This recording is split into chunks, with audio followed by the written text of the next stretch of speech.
Là, je vais profiter pour te parler d'un principe de Kabbale super intéressant, qui est, disons, les deux formes primordiales de lumière. Et je pense que c'est vraiment un petit moment super intéressant pour parler de ça, parce que ceci se relie à, comme je te dis, ce qui arrive. On est en train de se préparer pour ce qui arrive. Et l'année prochaine, qu'est-ce qui arrive? L'année prochaine arrive la conjonction de ta vie, Jupiter et Neptune en Poisson. T'as jamais vu ça de ta vie, et je te le dis de suite, tu ne le reverras jamais plus. Et des générations avant toi ne l'ont jamais vu, et des générations après toi ne le verront pas. Parce que si Jupiter et Neptune se retrouvent chaque 13 ans plus ou moins dans un signe, que les deux soient en train de faire une conjonction dans leur signe de maîtrise, parce que Poisson est le signe de maîtrise de Jupiter et de Neptune, c'est rare. C'est rare, c'est pas quelque chose qui arrive tous les 4 matins. On a parlé de cette ouverture spirituelle, on a parlé de ces expériences que les personnes peuvent avoir, cette connexion qui peut se créer.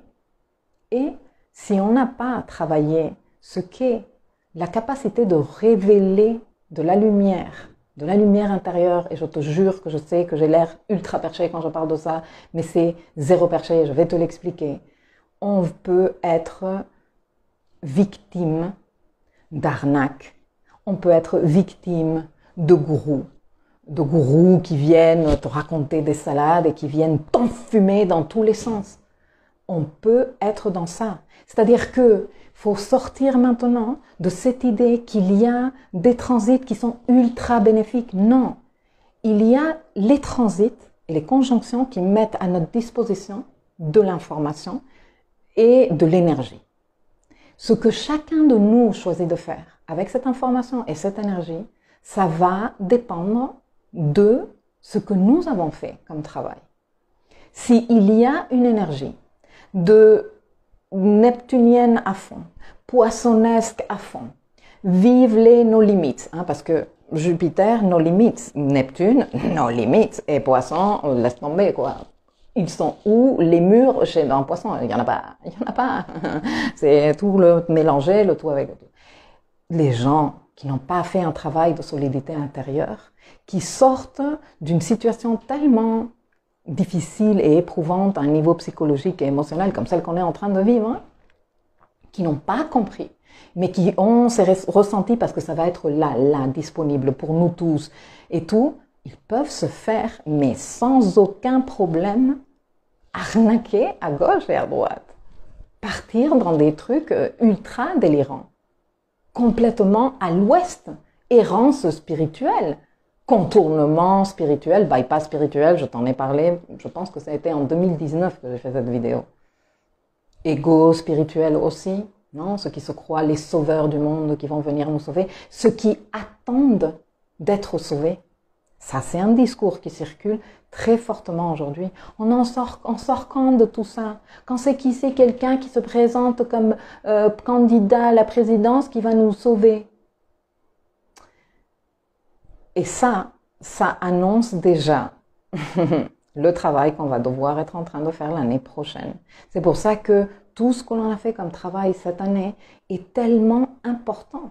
Et c'est tellement important de le valoriser, que toi, tu sois capable de regarder en arrière et que toi, tu te dises, écoute, moi j'ai compris ça, moi j'ai ouvert les yeux par rapport à ça, moi je me suis assouplie par rapport à ça, moi je me suis ouverte à cette façon de comprendre les situations, ou tu vois, ça c'est super important. Et surtout, ce contact avec toi, il est où mon discernement? Il est où ma conviction intérieure? Il est où mon bon sens? Parce que ça, je sais qu'en ce moment, c'est bafoué par tout le discours officiel, mais c'est très précieux. Et ne renonce jamais à ça, parce que c'est hyper important. C'est ce qui te permet de garder ton centre. Alors, comme je te disais dans d'autres éditions de mes lives, je ne me rappelle plus lesquelles, c'est vrai qu'à un niveau intellectuel, tu peux te tromper. On peut se tromper à un niveau intellectuel. On peut comprendre de façon incorrecte un morceau d'information. On peut lire un truc et être à côté de la plaque.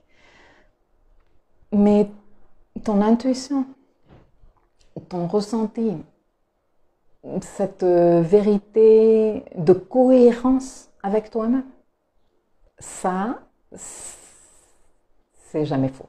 C'est jamais faux. Maintenant, si tu es dans mais c'est que je ne sais pas, parce qu'il y a des fois où moi je dis que j'ai une intuition, mais après je me rends compte que j'ai été un peu parano à côté de la plaque. Bon, alors il faut travailler le retour à soi. Il faut travailler cette connexion à soi. Il faut travailler ce travail de conscience et de connaissance de soi, qui est ce qui va te donner le socle dans ton intérieur, en train de dire, bon ben, moi je suis pas en train de décider pour l'humanité, mais cette décision qui me revient et qui me concerne, ben c'est la mienne.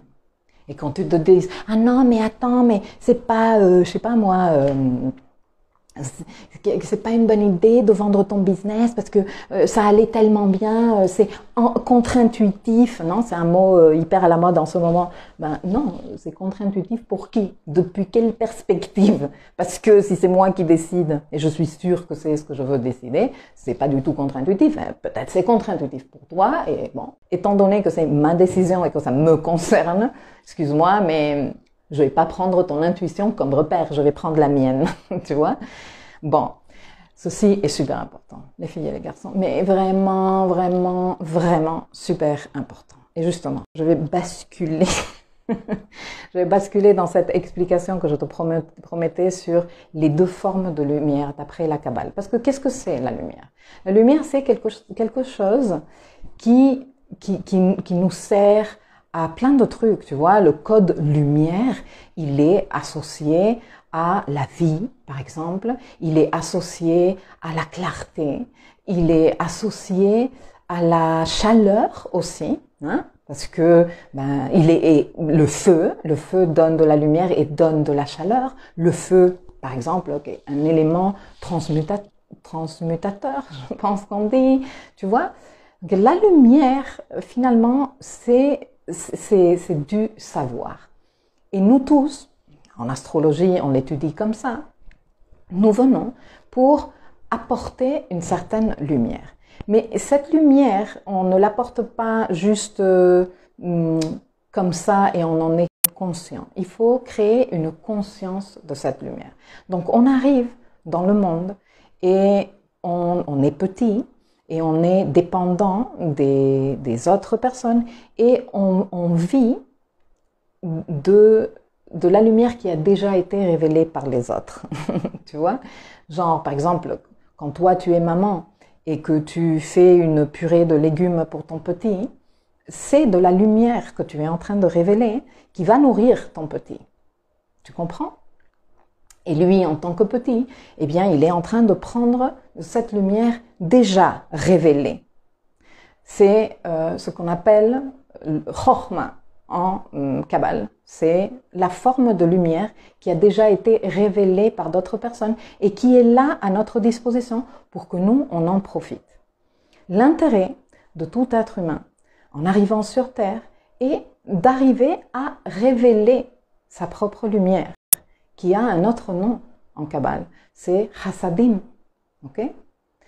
Mais pour révéler de la lumière, il faut s'impliquer. Pour arriver à générer de la lumière Chassadim, il faut traverser des processus. Et je vais te l'expliquer avec des exemples très, très concrets. Mais par exemple, toi, tu achètes un truc tout fait à manger. Par exemple, je sais pas moi, ces trucs surgelés là, qui n'ont besoin de rien et que tu n'as qu'à chauffer et à manger. Ça, c'est de la lumière Chokhmah. Elle a été déjà révélée. Il y a quelqu'un qui s'est assis, qui a dit, ou un groupe de personnes, attends, non, la pensée d'abord, toujours, au début de tout, aussi en Kabbale. Que tout naît là, dans le 99%, qui a créé son truc, qui s'est dit, écoute, moi, cette recette, je pourrais la concocter, je pourrais l'emballer comme ça, on pourrait décorer la boîte, l'emballage, on pourrait le vendre à tant d'euros, tac, tac, tac, tac, tac, tac. Et du moment où c'est là, c'est visible et à la portée de tous, c'est de la lumière révélée. Ça te sert à te nourrir. Toi, tu arrives, tu n'as qu'à faire, je prends. Tu vois, comme la lumière qu'il y a en ce moment dans le sol, là en ce moment. Tu me vois, pas parce que j'ai allumé la lumière que je pourrais, et c'est aussi de la lumière révélée, parce que quelqu'un a fait en sorte de mettre tout son contenu du 99% pour créer l'électricité. Mais voilà, le soleil, c'est de la lumière révélée. Cette tasse, c'est de la lumière révélée. Mais et toi? Et ce qu'il y a en toi? Quand tu prends une recette qui est de la lumière révélée, que tu vas acheter les ingrédients et que, au lieu de suivre à la virgule près la recette, tu te dis, et si je mets du cardamome, et si je saupoudre d'un petit peu de gingembre, et si je rajoute 2 petites cuillerées de lait de coco, ça donne quoi? Tu prends des risques. Alors franchement, que je suis en train de te donner un exemple qui est ridicule niveau risque, parce que quel risque? Bon, ça peut être dégueu, hein, mais personne va mourir de ça. Mais là, tu es en train de révéler de la lumière. Tu es en train de créer dans ta vie. Quand tu es dans l'approche de l'enfant, alors que tu n'es plus enfant, quand tu es dans l'attente que quelqu'un d'autre vienne te donner, quand tu es en train de prendre de la lumière qui a été révélée, mais toi, tu ne participes pas et tu es dans cette attente de dépendance, non? Quand moi j'entends, non mais ce que j'y arrive pas, non mais à quand est-ce que ceci va se terminer? Quand est-ce que quelqu'un va arriver et changer tout ça? Qu'est-ce qu'on est en train d'attendre pour... Moi je dis, mais quand est-ce que toi tu vas faire un truc? Quand est-ce que toi tu vas te positionner? Quand est-ce que toi tu vas révéler de la lumière? Parce que là pour le coup, tu es en train de faire, comme on dit en Kabbale, voler de la lumière révélée. Non? C'est confortable, la lumière qui est révélée, tu vois. On peut pas tout faire tout le temps. Imagine-toi, si moi il fallait que je fabrique les téléphones là que j'utilise pour me communiquer avec toi, ce serait la merde. J'arriverai pas, certainement. On peut pas tout faire. On peut pas tout faire. Mais on peut établir ce lien avec la lumière, où tu te sers de lumière révélée que d'autres ont révélée là pour toi, que la Terre est en train de révéler, par exemple, à travers ses produits qu'elle t'offre pour toi, et toi, dans le processus, t'impliquer aussi. Casser ce lien de dépendance qui est très disempowering. Au lieu de vivre juste de chokhmah, commencer à mettre de hassadim là-dehors. Pour que d'autres personnes aussi en profitent. Et pour que toi, tu te relies au flux créateur de vie et de lumière. Tu comprends? Est-ce que ça fait sens? Ou est-ce que j'en dirais que je suis en train de partir loin? Je ne suis pas en train de partir loin. Ceci est super important. Ça fait partie de l'autogouvernance. Ça fait partie de la cohérence et de l'intégrité qui est demandée de nous dans ce processus évolutif que la vie est en train de nous présenter, que l'humanité est en train de vivre. Alors, bien sûr que nous ne sommes pas tous au même moment de nos vies dans la même capacité de révéler de la lumière. Mais pour révéler de la lumière, pour connecter avec Hassadim, il te faut prendre des risques. Il te faut marcher, il te faut dire « et si ?» Allez, je vais oser, tu vois? Et sortir de l'attente, sortir de cette, comme les petits, tu vois les petits, les petits oiseaux, les oisillons qui sont tellement mignons, qui sont dans leur nid là, en train d'ouvrir le bec, et qu'il y a la maman qui arrive, ou le papa, moi, franchement je sais pas comment ça se passe le genre chez les oiseaux, mais voilà, il y a l'adulte qui arrive et les nourrit, et eux ils font juste ça. Quand on est comme ça, hein, on est en train de vivre de lumière volée Et c'est bien, tu vois, la lumière, elle est tellement généreuse qu'elle n'arrête pas de donner et de donner et de donner. Je vous ai déjà expliqué ça dans une leçon du dossier principe kabbalistique. La lumière, elle donne sans fin. Et Chokhmah est là pour nous tous. Mais et toi, comment tu participes? Ben voilà, c'est ça. À la fin, la toile de fond de tout ce que nous sommes en train de clôturer ces semaines-ci, qui va nous emmener vers une nouvelle Vénus, non, qui va prendre une nouvelle tenue de déesse en Capricorne, non, et qui va démarrer encore un nouveau cycle de 19 mois en Capricorne par rapport à la valeur, en rapport avec le dossier Capricorne que nous travaillons toujours avec ce Pluton en Capricorne, et l'axe nodal qui passe en Taureau et en Scorpion, l'axe de la valeur, avec Vénus comme maîtresse du Nord. Et donc, est-ce qu'on a fait le travail de comprendre, et avec ces compréhensions, comment on se projette dans les prochains 19 mois? Parce que là, on est dans cette bascule-là. Et dans ce processus-là, est-ce qu'on est en train de vivre de lumière volée uniquement? Je ne suis pas en train de dire lâche la Chokhmah. Non, sers-toi. Elle est là, elle est magnifique. Sans Chokhmah, on n'aurait rien pu faire. Mais, et toi, comment tu participes? Et chacun de nous participe différemment. Ton soleil nous parle de cette lumière avec laquelle tu peux participer. Ceci est super important pour les grandes échéances qui arrivent, qui sont magnifiques, mais qu'on peut vivre, certaines personnes pourront vivre à la dérive. Donc j'espère que toi qui es ici, qui est en train de m'écouter, qui est en train de se poser des questions, qui est dans ce processus de quête et de compréhension, eh bien, tu puisses faire le nécessaire pour arriver aux échéances en luminosité, avec un processus de révélation de ta propre lumière. Je vais lire vos commentaires et après, j'y vais. Flo dit, les bébés qui vont naître avec cette signature Jupiter-Neptune vont être assez spéciaux.